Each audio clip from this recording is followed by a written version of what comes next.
It was well past midnight, and the house was eerily quiet.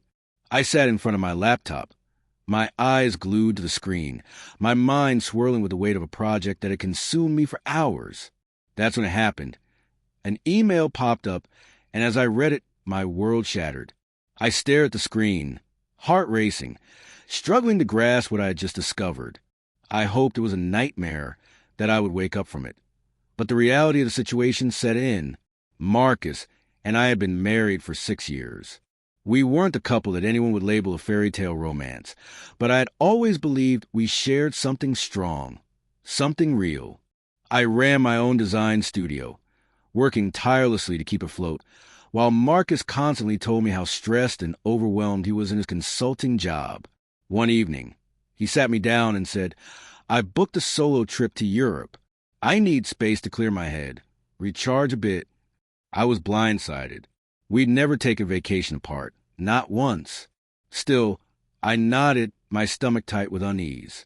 "Of course, if that's what you need," I said, trying to mask the uncertainty that had taken root inside me. He kissed my forehead, muttering something about self-care, and I tried to be supportive, even though the timing fell off. He'd been distant for weeks, and I couldn't shake the feeling that something was wrong. Then, 2 days before his flight, an email arrived.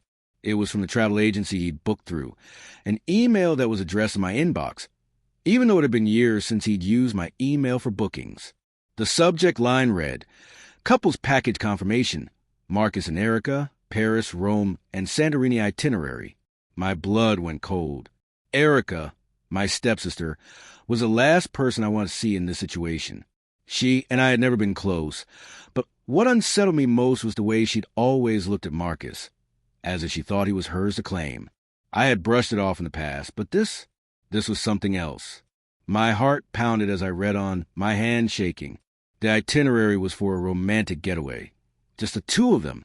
I didn't tell Marcus about the email. I simply stared at the screen, processing the shock. Without a word, I forwarded it to Erica's husband, Caleb, along with my message, "We need to talk." I didn't expect him to respond immediately, but the next day, we met at a small cafe. He looked like a man on the edge, his jaw clenched, his eyes tired. "You sure about this?" he asked, sliding the printed itinerary across the table. "I've never been more sure of anything in my life," I replied, my voice steady. We didn't say much after that. We just got to work. Caleb and I hired the best lawyer we could find, the one Erica had begged him to avoid during their prenup discussions. She had been the last person to suspect Marcus, and we now had all the evidence we needed. Emails, texts, photos, even blurry shots of Marcus and Erica at business dinners. I wasn't just going to walk away. I was going to make sure he paid for every lie. When Marcus came back from a so-called recharge trip, he looked like a man who had everything figured out. He was tan, relaxed, and wearing that mask of fake promises. But when he walked into our house, he froze. Caleb and I were sitting on the couch, waiting for him, and when Erica emerged from the corner, wheeling her luggage, he turned pale. The expression on her face was one of pure shock as Caleb handed her a folder. Divorce papers. Marcus turned to me, confusion clouding his face. "Lionel, what's going on?" I smiled, the kind of smile that hid the rage bubbling beneath the surface. "You just came back from a romantic trip, right?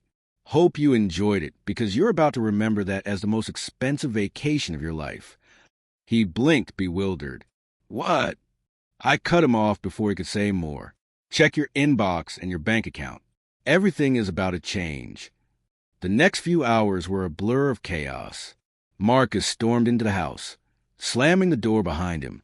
"You froze the joint account? Are you out of your mind?" he demanded. I was calm, collected. "You want to sit down for this," I said, pulling out the folder I prepared. Inside was a detailed timeline, screenshots, emails, hotel confirmations, and bank transfers. Everything that painted the full picture of betrayal. I slid it across the table. His hands trembled as he flipped through it. "You hacked me?" he asked, his voice barely above a whisper. "No, Marcus," I replied, my voice steady and cold. "You left the clues everywhere. I just stopped trusting you long enough to follow them." For a long moment, there was silence. And the best part? I continued. letting the words hang in the air.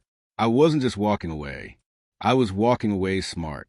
I've already spoken to a judge, and I've filed for divorce with proof of infidelity. I've also claimed spousal support. Since the house is in my name, bought with my inheritance before we were married, you have no rights to it. Meanwhile, Caleb had taken care of his own affairs. He cleared their joint accounts and moved out while Erica was still mid-flight. They thought they had us outsmarted, but we had been playing them the whole time. Marcus collapsed in front of me, his world crumbling before his eyes. He realized at last that everything he thought he had was slipping through his fingers. The carefully curated double life he had so meticulously crafted came crashing down around him. He stumbled over his words, trying to explain, trying to blame the distance between us, my work, anything but the truth. But I had seen it all, the deception, the betrayal, and I wasn't going to let him manipulate me any longer. I stood up, the finality of the moment sinking in. My voice was calm, but it held an edge that cut through his excuses. You said you needed space.